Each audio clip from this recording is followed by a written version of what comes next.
Amen.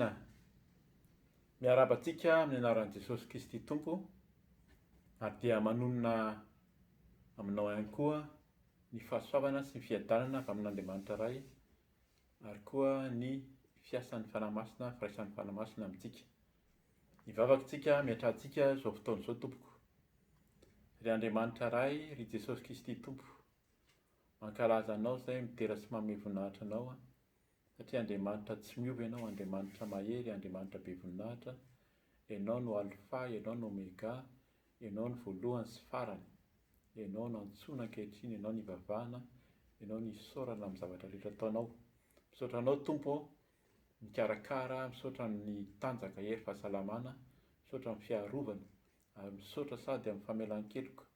Eny Tompo, angatahana aminao isan'andro, amindra fo ianao, amela heloka, ary indrindra mangataka ny rano zanakao Jesosy Kristy, hanadio anay tanteraka, amela ny heloka, hanavao anay Tompo, ary indrindra mangataka anao fanahy masina, hirotsaka aminay tsiraray avy, na ny mpiaino ankehitriny ary na ny tenako indrindra, izay hitory, esory, izay tsy hanao rehetra, oka tsisy hoena fa tsy ny feonao irery, ary oka tsisy ambara fa tsy ny sitraponao irery ihany koa. Ka dia aminaranao Jesosy Kristy avy any Nazareta nanaovany izany vavaka izany, misaotra Tompo. Alleluia. Amen. Dia misaotra ny tompontsika tafahoana indray amin'izao fotoana izao, hifampizarantsika ny tenin'Andriamanitra, hifampahirizantsika mba hiarahantsika mihazakazaka, mitahiry ilay solika mba samy ho tafiditra ao amin'ny fanjakan'ny lanitra. Izay moa izany ny tena tian'ny Tompo mandrakariva, ankoatrany koa hoe zava-dehibe ho antsika kristianina dia ny rehefa nandray an'i Jesosy Kristy ho tompo sy mpamonjy dia mitory ny filazantsara amin'ny olombelona rehetra. Ary koa ny dikan'izay fitoriana filazantsara izay dia mitory ny fahatsarahan'ny Tompo, fahatsarahan'i Jesosy, ary hitahiry ny solika, satria izay no tian'ny Tompo tenenina amintsika koa fa ho avy izy hiverina eny amin'ny rahona lanitra, nefa mandra-piaviny ihany koa dia mila miambina isika, fa raha tsy miambina isika dia anisany ho tavela ety amin'izao tontolo izao ihany koa. Dia misaotra ny tompontsika mihaino fotoana hifampahery tahaka izao, ka dia mangataka anao haharitra hatramin'ny farany, satria ny tenin'ny Tompo dia mila maharitra ihany koa anatin'ny fampahirizana ho entsika eo izany moa rehefa avy eo. Ny lohateny na ny azontsika hoe hifampizarana androany dia ny hoe Andriamanitra Saro-Piaro. Andriamanitra Saro-Piaro na Andriamanitra dia Saro-Piaro. Inona moa ny antony mahatonga an'izay hoe navahana kely hoe Andriamanitra Saro-Piaro sy Andriamanitra dia Saro-Piaro izay dia efa ho vakintsika sady ny ao amin'ny Exodosy toko faha 4:30. Ny Exodosy toko faha 4:30 dia tonga dia raisintsika aloha ampahafantarantsika an'izay ilay hoe Andriamanitra Saro-Piaro izay sy Andriamanitra dia Saro-Piaro izay ao amin'ny 2:40 mivaky toy izao amin'ny anaran'i Jesosy. Fa tsy hiankohaka eo anatrehan'izay andriamanikafa ianao, fa ny Tompo dia Saro-Piaro no anarany, satria Andriamanitra Saro-Piaro izy. Izany hoe misy mahasamihafa kely azy izany hoe Andriamanitra dia Saro-Piaro, ay tena anaran'Andriamanitra mihitsy ilay hoe Saro-Piaro, ay ny Tompo io ilay Tompo Andriamanitrika io dia Saro-Piaro koa ny anarany. Misy anarana be da be nefa ny tenenin'ny Tompo, ny tenenin'Andriamanitra ho anarany El Shaddai, amin'ny teny Hébreu moa izany tena nanomezan'io anarana io, Elohim, ankoatrany hoe anarana maro, betsaka ny anarana nomena azy izany na nomen'ny mpanompon'Andriamanitra azy koa. Fa eto dia anisan'ny anaran'Andriamanitra ny hoe Saro-Piaro. Ka ho raisintsika eo izany hoe inona nahatonga ny Andriamanitra koa hoe Saro-Piaro na Andriamanitra dia Saro-Piaro, ohatran'ilay Andriamanitra fitiavana, Andriamanitra dia fitiavana, fa Andriamanitra koa dia Saro-Piaro. Ka izay ny teny hifanazavaantsika sy hifampiarezantsika androany. Efa vakintsika teo izany ao amin'io Exodosy toko faha 4:30, 2:4 io ny amin'ny anarana azy fa ho raisy kely eo ambony kely eo ny antony hoe mahasaro-piaro an'Andriamanitra. Mbola betsaka ny tenin'Andriamanitra vakiana fa efa eto ihany tsika dia manararaotra satria tsara mahafantatra hoe inona nahatonga azy teny an'io zany amin'ny 2:7 io, 2:10 dia raisitsika sady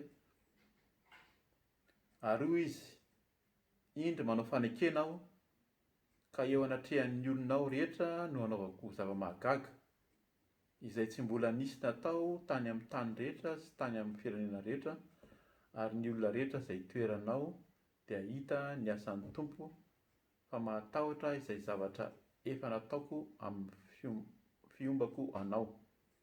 Tandremo izay andidiko anao anio indro, efa horoahiko hiala eo anatrehanao sy ny Amorita sy ny Kananita sy ny Etita sy ny Perizita sy ny Vita ary ny Jebosita. Koa mitandrema fandrao anao fanekena amponina eo amin'ny tany izay alehanao ianao ka ho fandrika eo afovoanao izany. Faravao ny alitarany ary torotoroy ny tsangam-bato tsampiny ary jinjao ny aserahany.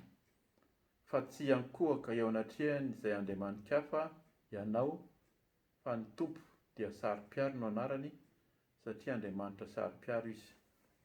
Zay zany ny 2:7 nametra najanonantsika azy fa zay ny tenin'ny Tompo nazavantsika an'izay anarany zay.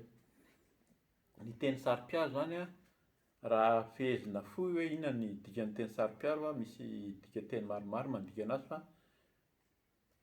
misy anankiray izay nandikanana azy hoe ny Saro-Piaro dia sarotiny izay tsy izy amin'ny zavatra ananany.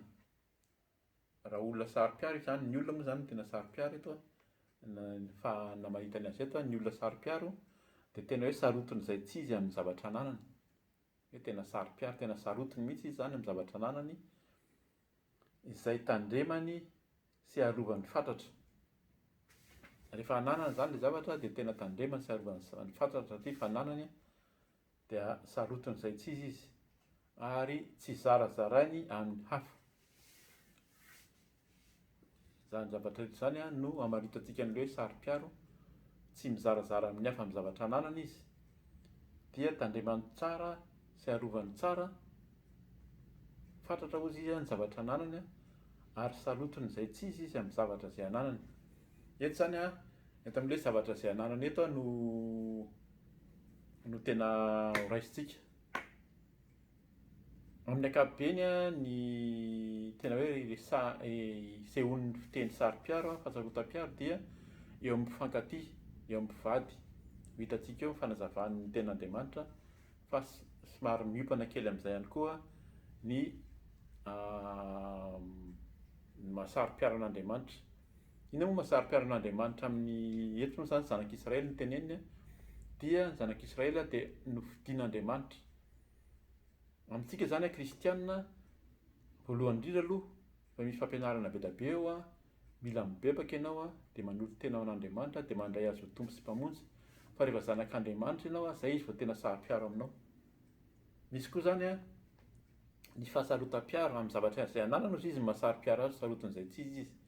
Fa ny zavatra tsy anananao tsy tokony tsy hasaro-piaro anao zany ny zavatra tsy anao. Ka zay no mahasaro-piaro ny olona amin'ny zavatra izay ananany tahaka an'Andriamanitra koa, tahaka an'i Jesosy Kristy koa zany. Raha tena zanak'Andriamanitra ianao raha manara-dia amin'ny Kristy ianao dia saro-piaro izy. Ary ny Satana koa dia saro-piaro amin'ny ananany. Zay mahatonga ny hoe rehefa azon'ny Satana, voafehin'ny Satana ilay fanahin'ilay olona dia tena naharoahana dia vola izy hametra tanana dia sarotraritra mihitsy matetika vao afaka eo ilay olona io satria fananan'ny Satana izy dia mahasaro-piaro amin'ny Satana koa araka ny filazana teo zany hoe sarotiny izay tsy izy amin'ny zavatra izay ananana izy. Tsy ho avelany ho afaka fotsiny amin'izao hoe lasa manaraka an'i Jesosy ilay olona fa tena sarotiny mihitsy ny Satana. Zay no mahatonga antsika hoe mila mitandrina antsika amin'ny zavatra ataontsika. Ary ny tenen'ny Andriamanitra moa zany teo tamin'ny zanak'Israely tandremo mifandraindray amin'ireo nareo, tandremo nareo manambady an'ireo. Misy didy be dia be nomen'Andriamanitra ny zanak'Israely tamin'ny mahatonga anazy saro-piaro io satria efa nifidiany ho zanany dia tahak'izay koa tsika. hoe kristianina dia karazan'ilay fofombady ozy izy na ilay vadiny n'Andriamanitra, vadin' Jesosy, io ilay omaniny zay a hotsenainy any amin'ny lanitra, zay ilay mahatonga an'ilay hoe 5 resaka fofombady io a, resaka fanambadiana, mahasaro-piaro an'Andriamanitra tsika ka mila mitandrina.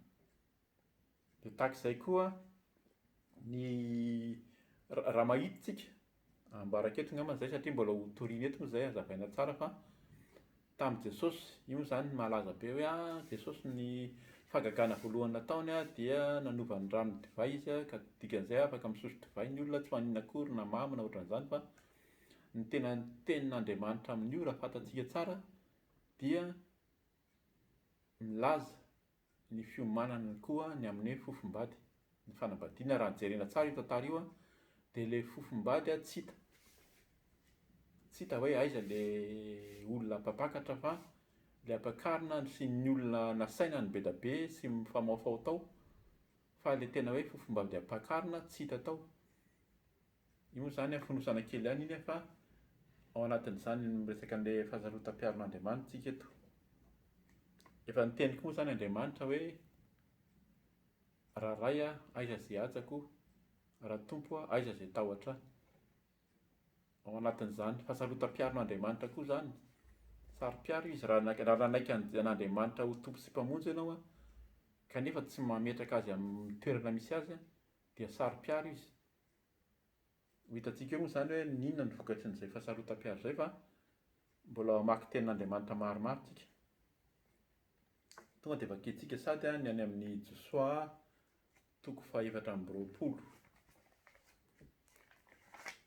Josoa 4:20, ny 9:20.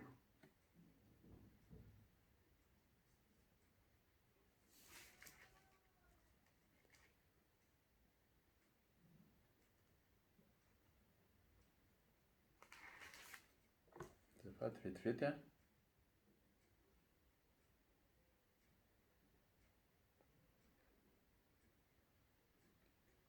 Josoa 4:20 zany ny 9:20 azafady.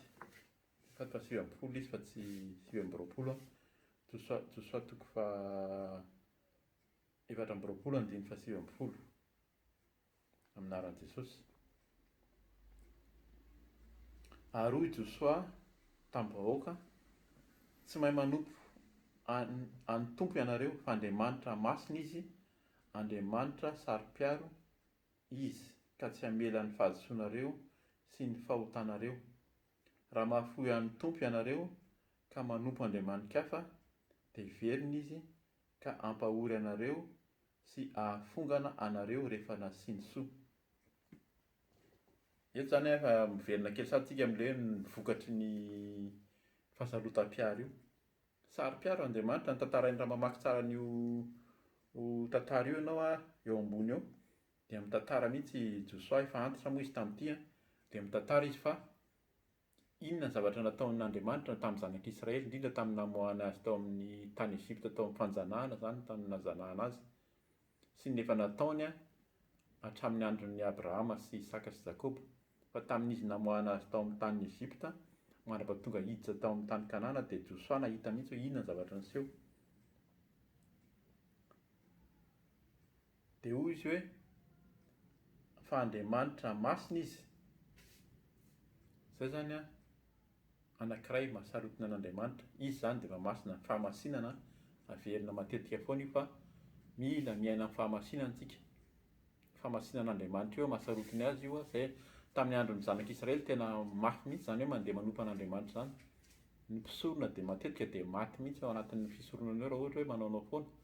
Amin'izao fotoan'izao moa zany dia efa samy manao izay tiana ataony ny olona, na mandeha amin'ny lalana tsy izy mandeha amin'ny tsy fahamarinan'Andriamanitra dia masaha manao ny fisoronana eo anatrehan'Andriamanitra. Tsika izao natao hoe mpisorona. Tsika tsirairay izay nividian'Andriamanitra, nividian'i Jesosy Kristy, nareo izy no tempolin'Andriamanitra ihany koa. Ka raha manao tsinontsinoina ny tempolin'Andriamanitra tsika dia ho potehany tenin'Andriamanitra zany. Dia zay mahatonga ny azy hoe Andiny faharoapolo fa raha mahafoy an'ny tompo ianareo izy ka manompo andriamanitra hafa dia heverina izy ka ampahory anareo sy afongana anareo rehefa nasiany soa. Izay ilay izy rehefa ny olona izay efa nifidian'i Jesosy aloha no mahasaro-piaro azy. Fandraisantsika teo. Raha tsy eo amin'ny tompo ianao tsy ho saro-piaro aminao izy. Raha any amin'ny satana ianao any amin'ny devoly dia ny devoly misaro-piaro aminao tsy avelany tao ianao. Tazominy eo foana ianao fa satrony ianao ho any amin'ny afo be moa izany no tena fantatsika any amin'ny fahaverezana. Fa rehefa ao amin'i Jesosy koa ianao dia mahasaro-piaro azy ianao rehefa nanaiky anazy ary azo atao hoe mijoro vavolombelona na hoe mitantara amintsika fa na fisainana kely ary na eritreritra tsy mety na fomba natao fantatsika izao fa tsy mety eo anatrehan'Andriamanitra ka manao an'izany ianao ka hoe miaraka amin'ny Jesosy dia azagaga ianao raha tsy ela dia efa tonga ny famaizana. Efa maninona ary misy famaizana, izay mahatonga an'Andriamanitra saro-piaro. Tenena foana izany hoe fitiavana izy ary ny fitiavan'Andriamanitra dia araka ny teny hoe zanaka tiana tsy tsitsiana ratsakazo. Tsy mitsitsy aminao mihitsy izy raha vao manomboka mivilivily ianao fa ahitsiny. Any amin'ny salamo fahatelo amby roapolo any izy miteny hoe ny tehinao sy ny tsorakazonao izy no misintona sy miaro. Iny tehan'Andriamanitra iny rehefa ao anatin'ny valo ianao zanak'ondry ka mandeha mivilivily sy mandeha mitady hiala tsy handeha amin'ny laharana na kapoka mahazo anao na sintominy.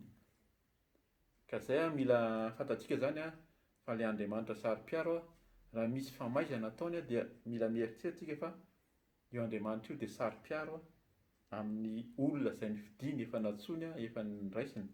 Ka mila mitandrina koa tsika rehefa nandray an'i Jesosy. Ilay hoe mandray an'i Jesosy izany falitsika mahazo fitahiana, Andriamanitra fitiavana, mahazo fahasoavana.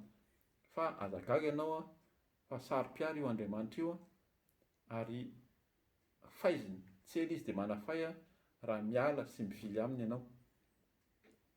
Izay izany ny ao amin'ny Josoa. Ny tenin'Andriamanitra tena fantatsika izay mety hoe raha nahenony fahasarotan'Andriamanitra hoe ny lohateny ianao angamba tonga dia tao an-tsainao ny amin'ny Exodosy faharoapolo ny nanomezana ny didifolo. Eto moa izany tamin'ny nanomezana ny didifolo Mosesy no nandeha niakatra tany an-danitra, tany amin'ny tendrombohitra Sinay no nisehoan'Andriamanitra tamin'ny nanomezany azy ny didifolo. Vakiako ny andiny voalohany ka hatramin'ny fahadimy satria efa nazavaintsika teo ihany ny mahasaro-piaro an'Andriamanitra sy ny vokatry ny fahasarotam-piaro dia inona no takian'Andriamanitra koa amin'ny mahasaro-piaro azy amin'ny Andriamanitra nifidy anao azy dia vakiantsika ny andiny voalohany ka hatramin'ny fahadimy ahafantarantsika hoe hatramin'ny fahaenina ary ahafantarantsika hoe inona ny mahasaro-piaro an'Andriamanitra sy ny vokatry ny fahasarotam-paharin'Andriamanitra amin'aran'i Jesosy dia nilaza ny Exodosy faharoapolo izany andiny voalohany dia nilaza izao teny rehetra izao Andriamanitra ka nanao hoe izao no tompo Andriamanitra ao izay nitondra anao nivoaka ny tany Egipta tamin'ny trano nandevozana. Aza manana andriamanika hafa fa izao ihany, aza manao saron-javatra voasikotra ho anao na ny mety ho endriky ny zavatra eny amin'ny lanitra ambony na izay ety amin'ny tany ambany na izay any amin'ny rano ambanin'ny tany. Aza miankohaka eo anatrehany ary aza manompo azy fa izao tompo Andriamanitra ao dia Andriamanitra saro-piaro ka mamaly ny heliky ny ray amin'ny zanaka hatramin'ny zafiafy sy ny zafin-dohalika dia amin'izay mankahalahy. Nefa kosa mamindra fo amin'ny olona arivo mandimby izay tia ahy ka mitandrina ny didiko. Izay izany izy andiny fahadimy teo hoe aza miankohaka eo anatrehany ary aza manompo azy fa izao tompo Andriamanitra ao dia Andriamanitra saro-piaro ka mamaly heliky ny ray amin'ny zanaka hatramin'ny zafiafy sy ny zafin-dohalika. Mampatahotra izany amin'ilay fahasarotam-piaron'Andriamanitra io dia any amin'ilay zanaka sy ny zafiafy sy ny zafin-dohalika any no tonga mihitsy ny famaizana hatrany. Ka izay nitandremantsika rehefa nifidian'ny tompo ianao nanaiky sy naradian'i Jesosy nomeny ny fitahiana sy ny fahasoavany ka mivily sy miala eo anatrehany dia mampalahelo fa na mitaranaka ary dia hiaran'ilay fahasarotam-piaron'Andriamanitra. Ka izay no tokony hitandremantsika fa io Andriamanitra io dia Saro-Piaro, ary misy vokany ihany koa ny mahasaro-piaro azy. Efa niresahantsika teo zany hoe inona no mahasaro-piaro azy satria efa nividiana ianao. Tenina Andriamanitra hoe tsy anareo nifidy ahy fa izaho nifidy anareo. Efa nividiana ianao, ianao koa efa nifidy azy nanaiky ho tompo sy mpamonjy an' Jesosy Kristy Tompo, dia ho saro-piaro aminao izy satria nafahany ianao, efa nafahany tamin'ny fahotana, tamin'ny ota sy ny loto rehetra teo amin'ny hazofijaliana. Sasany tamin'ny rano soa ianao, nibebaka ianao, natao batisa ianao, nandray ny fanasan'ny Tompo ianao, dia mahasaro-piaro azy ianao. Ka izay zany no tokony hitandremantsika ao anatin'izany hoe Andriamanitra saro-piaro zany, na hoe Andriamanitra dia saro-piaro. Any amin'ny Deutéronomie, raisitsika moa zany ny tenin'Andriamanitra ty amin'ny testameta taloha zany, ahafahantsika mijery hoe ahoana ny ahafahantsika mahalala hoe inona zany mahasaro-piaro an'Andriamanitra zany. Deutéronomie toko fahaefatra andiny fahaefatra amby roapolo, mivaky toy izao amin'ny anaran'i Jesosy Kristy. Tonga dia vakiako sady amin'ny andiny fahatelo amby roapolo satria mitovitovy foana ilay izy. Mitandrema ianareo fandrao manadino ny faneken'ny Tompo Andriamanitrareo izay nataony taminareo, ka manao saron-davatra voasokotra ho anareo araka ny endriky ny zavatra izay efa nandraran'ny Tompo Andriamanitra ho anao. Fa Andriamanitra ao dia afo mandevina, eny Andriamanitra saro-piaro izy.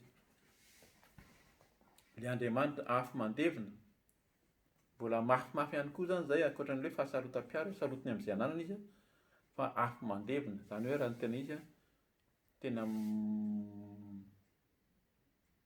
mandevina tena hoe ohatran'ny ny afo rehetrarehetra ny tamin'ny fantatsika zany tantaran'ny Daniela sy ny namany, fa hoe tena nafanaina ny afo, hoe andorana azy, fa noho ny fahatsarany, noho ny fatokinan'Andriamanitra, noho ny fahamasinana ny ainan'izy ireo, dia ilay olona nanipy azy indray ary no may, fa ry zareo tsy may fa Andriamanitra niaro azy. Fa afo mandevina izy, ka raha tsy miaraka aminy ianao araka ny teniny teo fa manana andriamanika hafa, izay ilay fahasarotam-piaron'Andriamanitra, dia manana andriamanika hafa ianao dia mandeha mivilivily, dia azagaga ianao fa ho levina. Izay mihitsy moa zany ny azo tenenana azy amin'ny teny malagasy, fa ho dia ho levina ianao, tahaka ny fandevonany amin'ny afo zany ny lavenona, dia izay ny maha-Andriamanitra saro-piaro azy ozy izy. Andiny ao amin'ny Deutéronomie toko fahadimy eo ihany, eto moa zany Deutéronomie araka ny fahafantarantsika azy koa dia famerenan-teny, namerina ihany koa izy ny amin'ny didy folo tany amin'ny Exodosy, tany amin'ny tantara rehetrarehetra tany, fa mitovy tao amin'ny olona efa vakitsika tany amin'ny Exodosy toko faharoapolo teo ihany, ny Deutéronomie toko fahadimy andiny fahasivy moa zany fa azontsika vakiana manontolo ny toko fahadimy, fa tsy ho vakitsika intsony. Ny ao amin'ny Deutéronomie toko fahaenina azontsika raisina ihany satria ahafantarantsika mahasaro-piaro an'Andriamanitra io, tena mila fantarina tsara io zany fa Andriamanitra tena sarotiny amin'izay ananana ozy izy, ary tandremany tsara sy arovany fantatra, ary tsy zarazarainy amin'ny hafa. Izay ilay famitiana antsika na filazana ny mahasaro-piaro teo ny andiny fahadimy amby folo eo no raisitsika ny amin'ny Deutéronomie teo.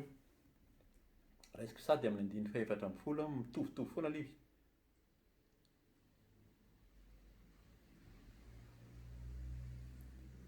Aza manaraka izay andriamanika hafa amin'ireny andriamanitry ny firenena manodidina anareo, fa Andriamanitra saro-piaro eo aminao ny Tompo Andriamanitra ao, fa andao hirehitra aminao ny fahatezeran'ny Tompo Andriamanitra ao, ka ho fongorany tsy eo ambonin'ny tany ianao. Raha vakitsika zany dia mihamafy ihany le famaizan'Andriamanitra. Afo mandevina izy, mbola hita eo ihany ianao raha lavenina hoe levina dia mbola tazan'ny olona ihany, io izy fa lasa lavenina. Fa eto dia teneny mihitsy hoe fongorany tsy eo ambonin'ny tany ianao, zany hoe tsy hita intsony mihitsy ny mahay anao ianao, izay no mampatahotra antsika Fa raha miala amin'Andriamanitra tsika rehefa natsony, rehefa niaraka nanolo-tena ho anazy ka miverina any amin'izao tontolo izao, dia aza gaga ianao raha tsy hita intsony ianareo izy nifanasina sy fahazavana, fa nareo no tonga matsatso, dia tsy atao tsinitsiny ianao fa lasa sira, lasa fasika ianao ilay sira hoe natao nampiasaina ny fandrombahana lafo vidy teo iny, lasa fasika dia hitsahan'ny olona. Ka izay tandremo izy fa ho fongorana tsy eo ambonin'ny tany isika. Mampatahotra izany ry havana. Any amin'ny Nahoma dia mpaminany, nisan'ny mpaminany tao amin'ny Israely izany, dia azontsika vakiana. Azontsika vakiana ny any amin'ny Nahoma. Azafady fa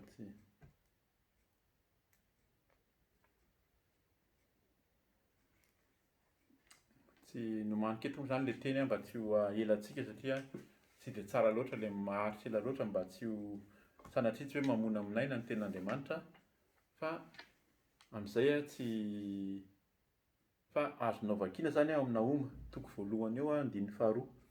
Ny dikan'ny Nahoma moa izany amin'ny teny Hebreo izy dia midika fa hoe fampaherezana.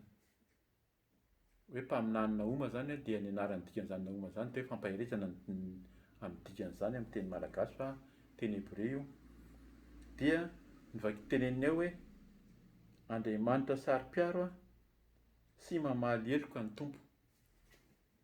Tsy vakiana ilay izany fa mitovitovy amin'izay ihany koa hoe tena Andriamanitra Saro-Piaro sy mamaly heloka ny tompo. Teto moa izany Nahoma amin'io tantara io tsara vakianao izy fa tsara mamaky an'ilay Nahoma manontolo, fa ny rahan'ny Nahoma ho mpaminany izany ny teny ny amin'ny faharatsian'ny Niniva dia ho pitehan'Andriamanitra izy raha tsy mibebaka. Satria tena nanao tsinitsinan'Andriamanitra mihitsy ireo ary hoe nieritreritra mihitsy hoe tsy misy izany Andriamanitra e. Tanàna nandroso sy niroborobo be mihitsy ny Niniva tamin'izany, fa nipitehan'Andriamanitra izy. Efa nambarana eto izany dia Nahoma io no anisany. Fantatsika Jona koa efa nirahan'Andriamanitra ho an'ny Niniva, fa Nahoma koa dia nitenenin'Andriamanitra tahalohany andravana izy sy ny nanam-pitehana ny Niniva izany amin'ny faminaniana ihany koa. Dia ho raisintsika ny hiditra any amin'ny testamente vaovao tsika amin'ny resaka hoe fahasarotan'Andriamanitra io izany amin'ny Saro-Piaro azy. I Paoly no ho raisintsika ny amin'ny tamin'izy ho an'ny Korintiana, amin'ny Korintiana faharoa toko faha 1 Korintiana faharoa toko faha 1 dia vakiako hatramin'ny fahatelo angambany. Andininy fahatelo fantaratsika hoe inona ilay fahasarotam-piaro eto izay itenenan'ny Paoly azy eto amin'ny anaran'i Jesosy. Engany ka mba handefitra amiko amin'ny adalàna kely ianareo kanefa mandefitra amiko ihany ianareo. Fa fahasaro-piaro araka an'Andriamanitra no mahasaro-piaro ahy aminareo. Fa nataoko fofombadin'ny lehilahy iray ianareo mba hatolotro tahaka ny Virjiny madio ho an'i Kristy.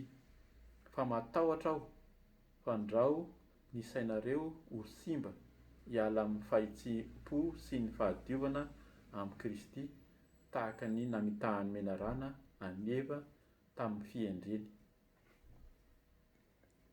Izay izany ilay fahasarotam-piaro.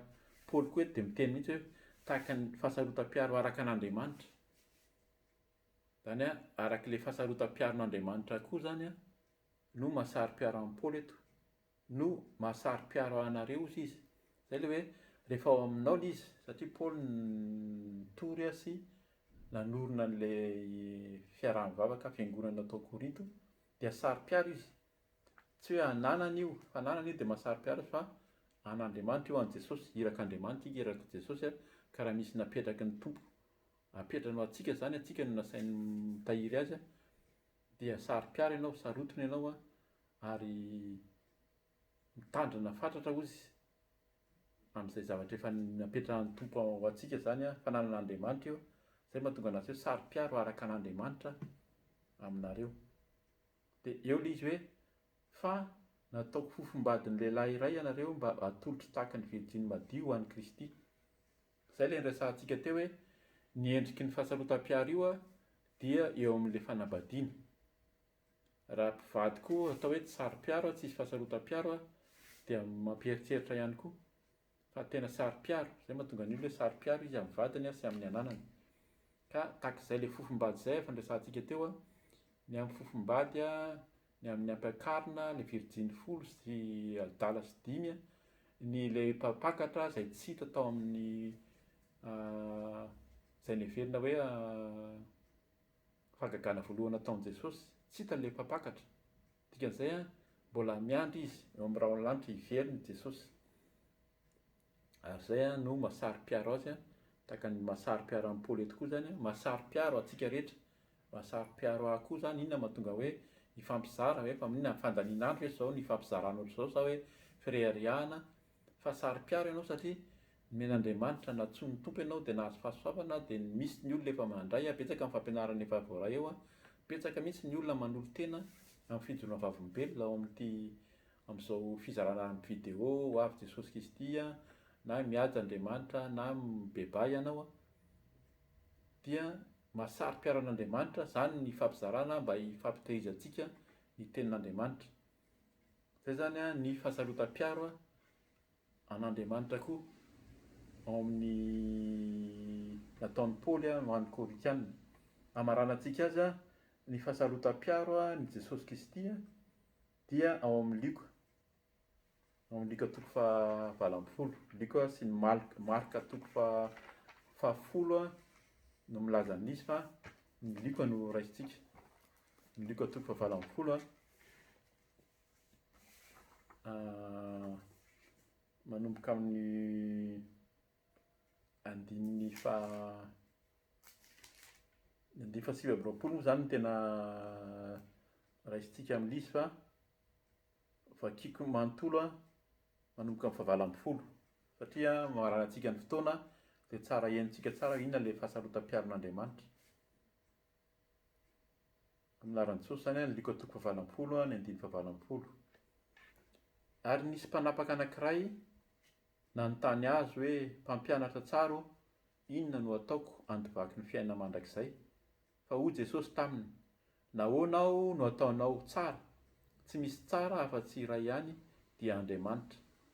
Fantatrao ny didy hoe aza mijangajanga, aza mamono olona, aza mangalatra, aza mety ho vavolombelona mandainga, manaja ny rainao sy ny reninao, ary hoy kosa izy, izany rehetra izany dia efa notandremiko hatry ny fony aho mbola kely. Ary rehefa nandray izany Jesosy dia hoy izy taminy, mbola diso zavatra iray aloha ianao, amin'dio ny fanananao rehetra, ka zarao amin'ny malahelo, dia hanana rakitra any an-danitra ianao, ary avy manaraha ahy. Ary rehefa nandray izany raha lehilahy dia nalahelo loatra, ka fa nanan-karena dia nanan-karena izy. Ary Jesosy raha nijery azy dia nanao hoe, manao ahoana ny asatry ny idiran'ny manan-karena amin'ny fanjakan'Andriamanitra? Fa moramora koa ny idiran'ny rameva amin'ny vody fandraitra noho ny idiran'ny manan-karena amin'ny fanjakan'Andriamanitra. Ary izay nandre dia nanao hoe, iza indray moa no azo vonjena? Fa hoy Jesosy, izay zavatra tsy hain'ny olona dia hain'Andriamanitra. Dia hoy Petera, indro izahay efa nahafoy izay nety ho anay ka nanaraka anao. Ary hoy Jesosy taminy, lazaiko aminareo marina tokoa, tsy misy olona izay efa nahafoy trano na vady na rahalahy na ray na reny na zanaka noho ny fanjakan'Andriamanitra izay tsy handray be lavitra amin'izao andro ankehitriny izao ary amin'ny andro ho avy dia fiainana mandrakizay. Amen. Zay zany a ilay fahasarotam-piaron'i Jesosy, ilay fahasarotam-piaro teo amin'ilay ananana. Eto fa eto zany a, rehefa nanolo tena amin'ny tompo dia nasainy mihitsy ary a, nahafoy ray, zanaka, fananana, hatramin'ny fananana ary. Zay nahatonga an'ity ilay hoe mpanan-karena ity any amin'ny Marka 10 izy dia miteny hoe ilay tovolahy mpanan-karena, zay ny lohateny eo amiko eo, tovolahy ny fiantsoany azy, fa eto dia tena hoe mpanapaka mihitsy le olona zany, fa tsy nafony harena izy. Andriamanitra zany raha mbola fantatsika tsara zany hoe raha mbola manana apetraka ao amin'ny sarin-javatra ary, voasikotra na hoe sarisary na hoe fanompoan-tsampy tena mahasarotara an'Andriamanitra maika koa fa hoe ny harena zany, ny vola io zany tena anisany hoe tena raha ataonao Andriamanitra io dia tena saro-piaro mihitsy Andriamanitra, indrindra rehefa nanaiky azy ho ahy ianao, rehefa anazy ianao fa raha ao amin'ny Satana ianao dia avelany ihany ianao ho any amin'izay ary tsy ho avotry Satana ao ianao raha tsy ny mpanompon'Andriamanitra, ny fanahin'Andriamanitra no hanafaka anao dia Jesosy Kristy. Teny Jesosy moa zany averina ihany amin'ny Jaona 7:7, raha ny zanako nanafaka anareo dia ho afaka tokoa nareo. Ka dia raisy Jesosy fa izy no hanafaka anao. Raha mbola anatin'ny fisalasalana ianao dia atoloran'ny tompo ny fiainanao, fa rehefa anazy ianao dia mahasaro-piaro azy ary arovany. Irahany koa ny anjely. Ny anjely dia irahan'Andriamanitra, efa misy fampianarana vao navoakan'ny mpanompony izay ao amin'ny vidéo ny amin'ny anjely, fa ny anjely dia irahan'Andriamanitra hiambina sy hiaro antsika, ary tena misy ny anjely izay eo anatrehan'Andriamanitra miaraka amin'ny tompo zany any an-danitra any. Fa misy koa ny anjely izay niroahan'Andriamanitra tany dia ny devoly Satana izay mitady izay ho azy koa. Misy fanazavana izay mazava tsara nanazavain'ny mpanompony azy ao amin'ny hoe ho avy Jesosy. Mibebay ianao. Dia izay zany mahasaro-piaro an'Andriamanitra tsika, fa na ny harena dia mahasaro-piaro azy raha io no ataontsika voalohany hoe amin'ny fiainantsika. Ary na ny ray aman-dreny ary zany tena mahagaga hoe na ny rainao na ny reninao na ny zanaka sy ny manodidina rehetrarehetra ary izay mahasaro-piaro anao tena tianao, fanananao mahasaro-piaro anao nefa tian'ny tompo hoe afoy, mila mahafoy zany tsika fa omeny mihoatra. Dikan'izay ilay meny mihoatra tsy hoe esorony aminao ny ankonanao sy ny vady aman-janaka, fa meny mihoatra zany indrindra fa hoe araka ny teny Jesosy hoe ny rahalahiko matsan'ny reniny zany rehefa niteny iza ny rahalahiko dia ireo olona manaraka areo, ireo manompo areo, ireo miara-dia aminao ireo ny rahalahiko sy anabaviko, ka dia zany no omeny tompo antsika mihoatra sy ny fananana be da be ohatry izy amin'izao fiainana izao be lavitra, amin'izao andro ankehitriny izao ary amin'ny andro ho avy dia fiainana mandrakizay. Zay zany no fampanantenana men'ny tompo amintsika foana. Raha saro-piaro amintsika izy dia ny ananantsika ny fiainana mandrakizay ary izay no rehefa nitenen'ny tompo. Ny fanjakan'ny lanitra, ny fanjakan'Andriamanitra, ny ho any an-danitra, izay foana no tiany Jesosy ambara amintsika, ka dia mahereza fa raha saro-piaro aminao ny tompo, raha saro-piaro amintsika ny tompo raha misy zavatra miseho amin'ny fiainanao rehefa nanolotena amin'ny tompo ianao ka raha mieritreritra ianao raha hoe inona indray ny anton'izao dia ny tompo manana tsara. Izay vao tonga amintsika ilay tenin'Andriamanitra ilay ny Romanina 7:20 iny hoe 7:20 fa ny zavatra rehetra dia miara-miasa izay tian'Andriamanitra, izay tian'Andriamanitra ihany koa. Tena miara-miasa ka tsy tokony atahotra isika fa Andriamanitra dia saro-piaro amintsika, ka dia mitandrina antsika koa izy.